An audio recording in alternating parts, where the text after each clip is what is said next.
Welcome back to AM 1280, the Patriot Plaza here at the Minnesota State Fair. I'm Ed Morrissey of hotair.com, broadcasting live here all week from 2 to 4 in the afternoon. And joining me right now is one of our sponsors, John Hinderaker, president of Center of the American Experiment. You also know him from powerlineblog.com. One of my former compadres over at the Northern Alliance Radio Network from way back when we were doing this inside the studio. Those were great days, John, right? I was reminded, for reasons I won't go into, of something I'd completely forgotten, which is that the Northern Alliance Radio Network once guest hosted for Dennis Prager. Now, that was back in the days when there were like 8 of us, so Yeah, the fire drill days. I don't remember how it went. I'd forgotten that we did it. Back in those days, just really quickly, back in those days, it was sort of like one of those European sex farce films where, you had the different doors open up in the hallways and people would go into one door, come out of another door. That was kind of what it was like during those days, running back and forth in the studio. The door kept going open and shutting, open and shutting. Except that we were all guys, Ed. That's true. Except for that, John. Except for that. It's sort of like something right out of the Pink Panther, though, or, it was crazy days. I can't believe we actually did that stuff on the radio. It's amazing. But we're doing this right now, and it's awesome. And joining us right now is the Republican nominee for Attorney General of Minnesota, Doug Wardlow, a man who represented me in the state legislature for a term earlier, and he's coming back around to run for statewide office. Doug, welcome to the show. Oh, thanks for having me on. Now, big race. It's actually becoming a nationally known race because of your opponent, Keith Ellison. I mean, this is kind of interesting, right? AG races tend to be more or less a state thing, and sometimes not even really that high of a visibility, even in a state race. You're a national story, man. I mean, usually they're pretty sleepy, but it's different this year. That's for sure. So, Keith Ellison, let's talk first about your opponent, and we'll get to you, because Keith Ellison's been in the news lately. He's had one woman publicly accuse him of domestic violence. There's a record of another accusation of domestic violence, although I don't believe that we've heard from that one. 911 call. And the 911 call. The record right. of the 911 call. And there was some court work on that in terms of competing claims for restraining orders.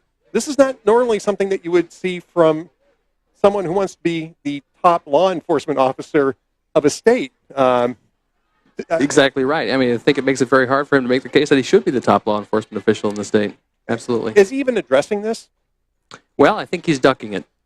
I think the whole DFL is ducking it at this point, right? It looks that way. I mean, I understood that they were going to study this. John, they've been studying it for a while now. Yeah, they've been studying it for a couple of weeks, They're going to keep studying it until the voters forget. Yes, right. They're going to study this thing to death. What's that line, John? That the art of journalism is covering a story with a blanket until it stops moving. Yeah, journalism is about covering important stories with a pillow until they stop moving. Exactly. Right. That's 21st century journalism.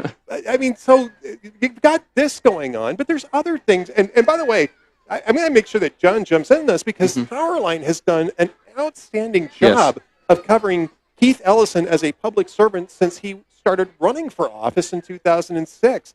There's a lot of things that don't have anything to do with domestic violence allegations. Oh, there's all kinds of stuff. Doug, let me just ask you, how do you plan, you got the sanctuary state thing, you've got the advocacy for cop killers. I mean, I can't imagine a guy who keeps advocating for cop killers and now says he wants to be attorney general. How do you plan to handle all these issues in your campaign? We just need to make sure the public is aware of all of these things, and you've done a lot of good work getting the information out there. Now it's just a matter of disseminating that information even more widely, making sure people know how extreme Keith Ellison is. I mean, Keith Ellison, like you said, has supported cop killers in the past. Keith Ellison stands for open borders.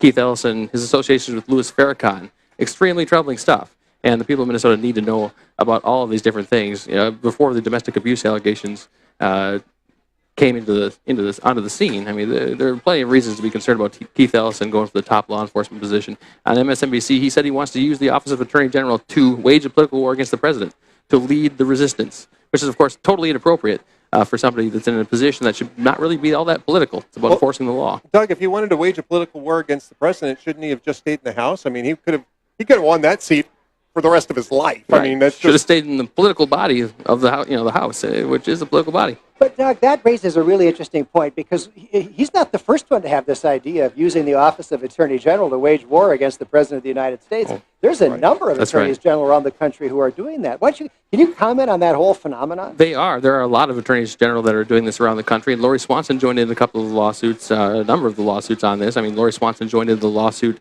against the president on the travel ban. Lori Swanson sued the president to prevent him from putting a question on the census asking about citizenship. So state attorneys general, Democrat state attorneys general around the country have been ganging up and trying to use their offices in the courts to obstruct the president's agenda, and they've been doing that for quite some time now. I think Ellison sees an opportunity to lead that group of Democrat attorneys general and really take it to the president. That's what he wants to do. He wants to take it to the next level, and that's just totally inappropriate for the office of attorney general. What does that have to do with serving the people of Minnesota as our top law enforcement officer? Absolutely nothing. That's right, absolutely nothing.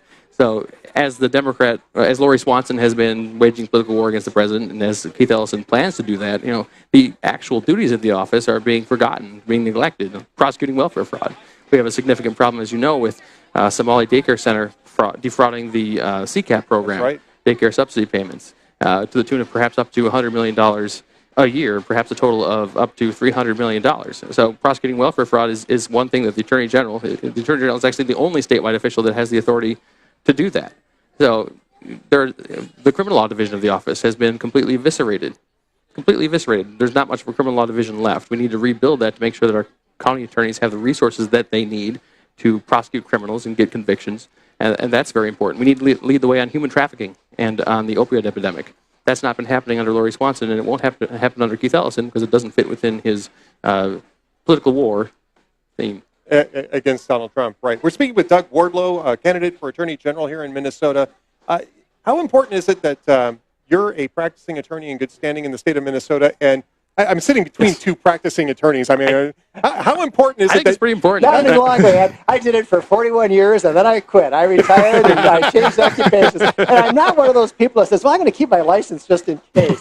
There is no just in case. You burned the boats on the shore. There is no just in case. So Been there, done that. It was fun. I that. enjoyed it, but I'm done. I respect that. I respect that. But how important is it that Keith Ellison is not a lawyer in good standing? I think it's really important to be a lawyer if you're going to be the Attorney General. I think you need to be able to practice law in Minnesota. You need to be able to go into court as the Attorney General. You need to be able to send people into court in your name. You need to be able to sign pleadings. You need to be able to have other people sign pleadings for you. You can't do any of those things in Minnesota without a law license. If you do, that's the unauthorized practice of law, and it's actually a crime. So it's really a problem. Now, perhaps Keith Ellison can do his continuing legal education credits and reactivate his law license. But the fact of the matter is he hasn't had a law license, an active law license in Minnesota since 2012. So for the last 6 years, he hasn't been practicing law, hasn't been authorized to practice law. That means he's not a serious attorney.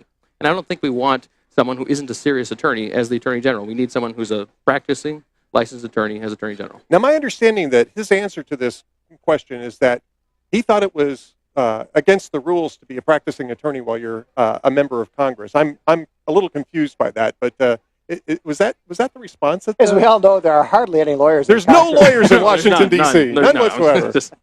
It's an unusual thing, right? Right. No, you can be a lawyer. You can maintain your law license and be in Congress. There's no problem with that. Yeah, that's kind of what I thought. All right, so Doug, briefly, I want to talk a little bit about mining regulations. Yes. Because that's a subject that's near and dear to John's heart as well. Near and dear to my heart as well. I worked for a couple of years with under Robert Lighthizer, the U.S. Trade Representative, and for those 2 years I fought unfairly dumped and subsidized imports of steel from China in trade litigation.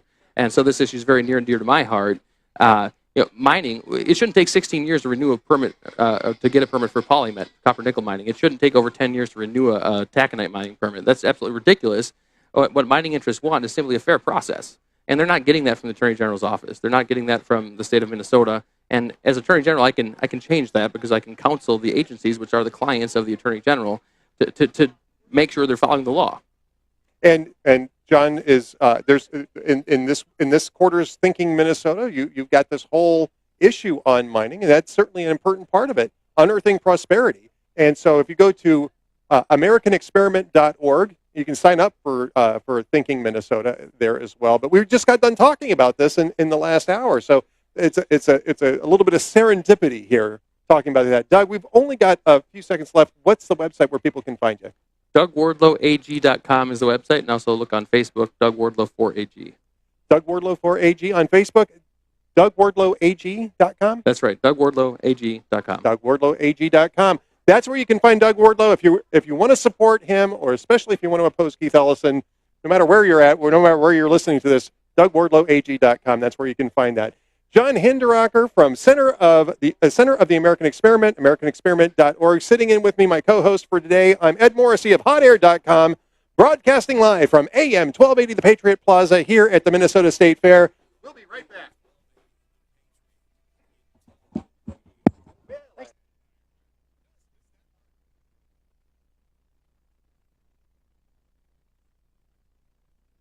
That?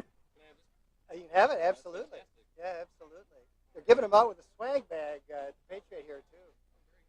For one of the sponsors of the Patriot. Well, and of course the theme of we got television ads starting the day after Labor Day. We got billboards going up. We got ads on the radio.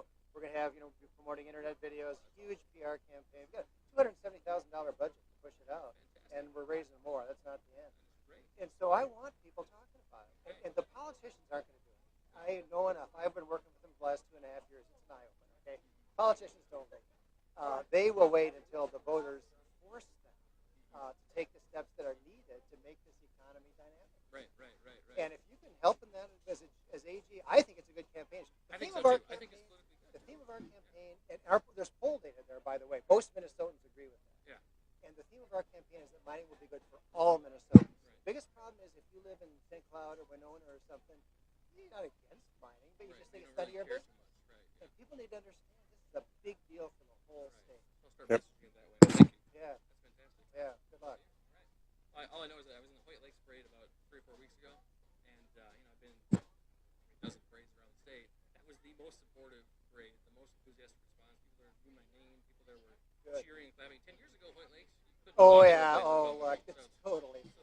They know who their friends are, and it's not the liberals in the Twin Cities suburbs. Yeah, it's a great issue. Yeah, I like it. I'll keep hitting it.